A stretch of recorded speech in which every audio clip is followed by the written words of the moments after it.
Alors, l'ours ici, je le sélectionne. L'ours qui n'a pas de...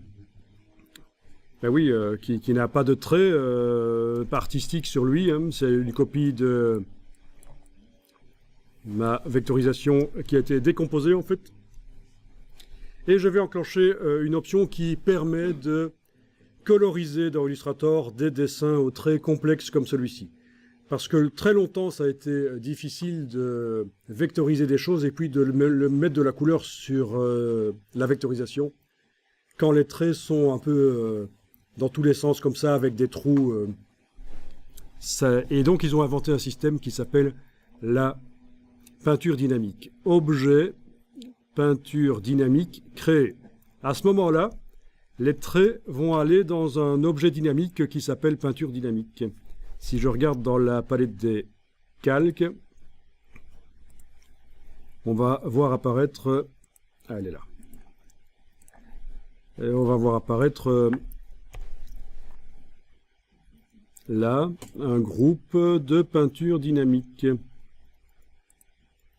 avec tous les tracés dedans. Donc vous êtes arrivé à transformer les vecteurs en une peinture dynamique. Menu objet peinture dynamique créé.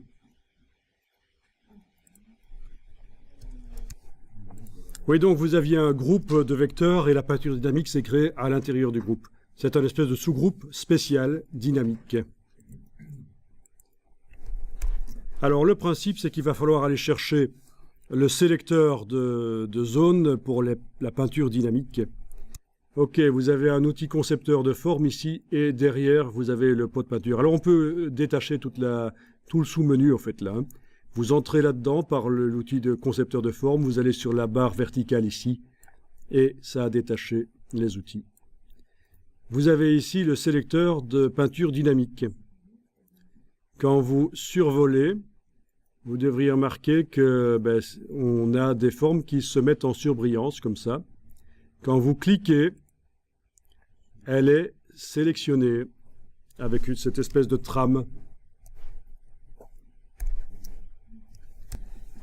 Il est probable que je vais mettre la même couleur là. Donc toujours avec l'outil de sélection, je vais... Ah, mais dans ce cas-là, ça ne marche pas. Ça dépend chez qui. Je vais peut-être aller avec la flèche blanche, déplacer l'extrémité ici pour refermer un peu mieux. Voilà. Donc, sélection de peinture dynamique, clic, majuscule clic, et voilà, ces deux formes sont sélectionnées. Vous avez vu, j'ai dû aller déplacer une extrémité pour fermer. Et je vais appliquer une couleur que je vais chercher dans le nuancier et qui va donc être cette couleur brune. Voilà. Quand je clique à côté, je vois que la couleur a été mise.